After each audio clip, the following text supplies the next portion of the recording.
વાત કરીએ વલસાડની તો વલસાડ જિલ્લામાં આજે સતત છઠ્ઠા દિવસે પણ વરસાદી માહોલ યથાવત છે। જિલ્લામાં મોડી રાતથી જ વરસાદની શરૂઆત થઈ હતી। આજે પણ સવારથી વાપી ઉમરગામ સહિતના તાલુકાઓમાં વરસાદ વરસ્યો છે। મોડી રાત્રે પણ ઉમરગામમાં ધોધમાર વરસાદ ખાબક્યો હતો। થોડા સમય સુધી વરસેલા ભારે વરસાદના કારણે રાત્રે ઉમરગામના રસ્તાઓ પાણી થઈ ગયા હતા। ફતેપુરમાં સેવા સદનની કચેરીમાં સવારથી જ અરજદારોની લાંબી કતાર લાગે છે। ભારે ગરમી વચ્ચે ઓફિસની લોબીમાં લોકો ભૂખ્યા તરસ્યા કલાકો સુધી બેસી રહેવા મજબૂર છે।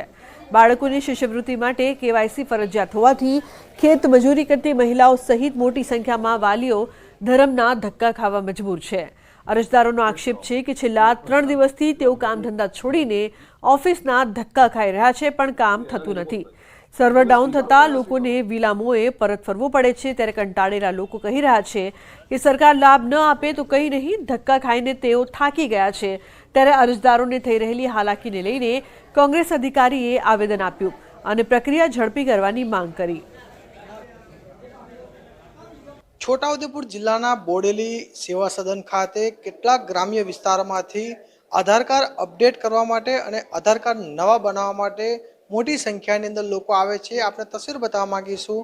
આજે આધાર કાર્ડ અપડેટ કરવાની જે પ્રક્રિયા જે છે તે અહીં કર્મચારી હાજર છે, પરંતુ કોઈ પણ જાતની અપડેટ થતી નથી। અને આજે ગરીબ જે આદિવાસી પરિવારો જે લોકો બાળકો લઈને અહીં આવતા હોય છે આધાર કાર્ડ અપડેટ કરવા માટે, પરંતુ તેઓને ધરમ ધક્કા ખાવાનો વારો આવ્યો છે। આપ જોઈ શકો છો જે નાના બાળકો પણ પોતાનું જે શૈક્ષણિક જે કાર્ય છે તે છોડીને તેઓ અહીં આવી રહ્યા છે અને ધક્કા ખાઈ રહ્યા છે। આપણે અહીં જે આવેલા જે લાભાર્થી છે તેઓ સાથે વાત કરીશું। આપ કેટલા દિવસથી આવો છો અને શું પરિસ્થિતિ અહીં છે? 3 દિવસથી અમે ધક્કા મારીએ છીએ। 7 વાગ્યાના આવીએ છીએ અમે, પણ છતાંય અમારું કામ થતું નથી। સવારે 7 વાગ્યાના તમે આવી જતા હોય છે અને કેટલા દિવસથી તમે આવો છો? 3 દિવસથી આવીએ છીએ। પછી ટોકન આપી દે છે, પછી ટોકન પૂરું થઈ જાય પછી મોકલી દે છે અમને। આજે પણ એક નેટ બંધ થઈ ગયો છે એટલે કંઈ કામ નહીં થાય એવું કહે છે। બહુ તકલીફ પડે છે, કારણ કે આ સ્કૂલેથી છોકરાઓને પણ રજા પડે છે અને અમારે પણ ધંધામાં તકલીફ પડે છે ને ભૂખાન તરસ્યા અહીંયા આવીને બેસી રહીએ છીએ, પણ છતાં મેં નહીં। તો આપ જોઈ શકો છો કે ભૂખા તરસ્યા વાલીઓ બાળકો આધાર કાર્ડ અપડેટ કરવા માટે આવે છે।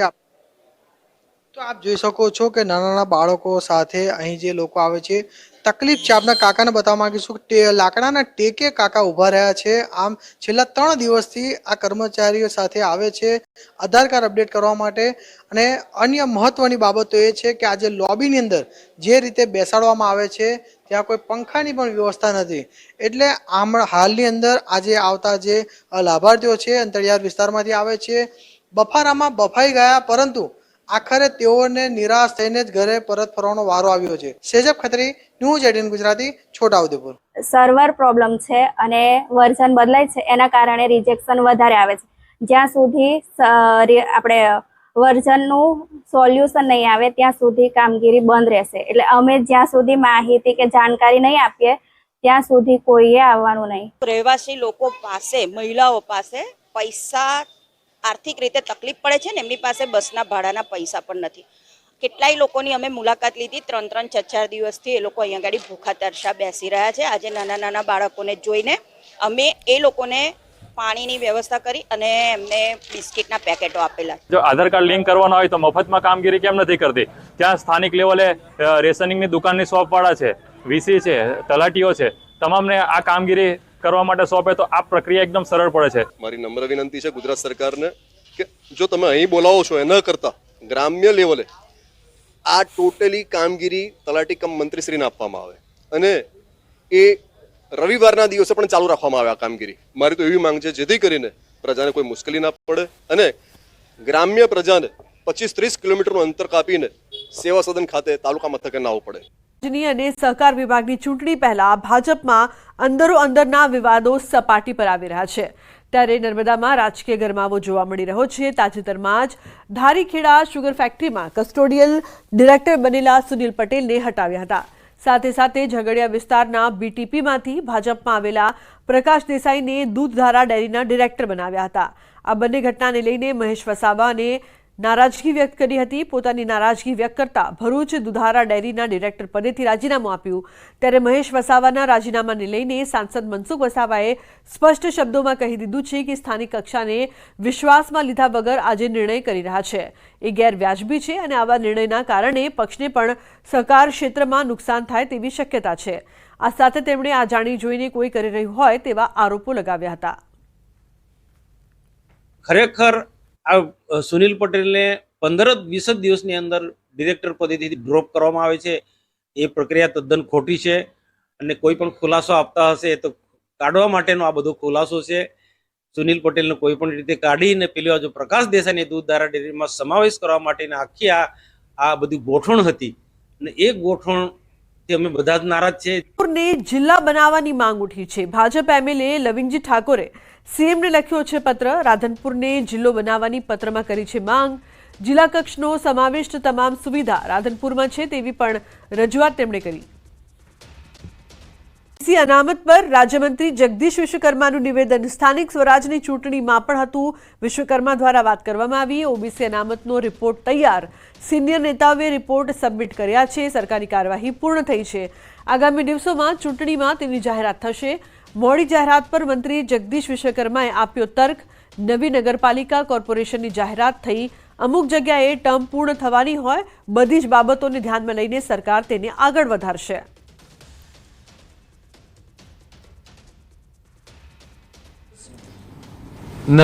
તમામે તમામ લીડરથી માંડી તમામે તમામ જનતા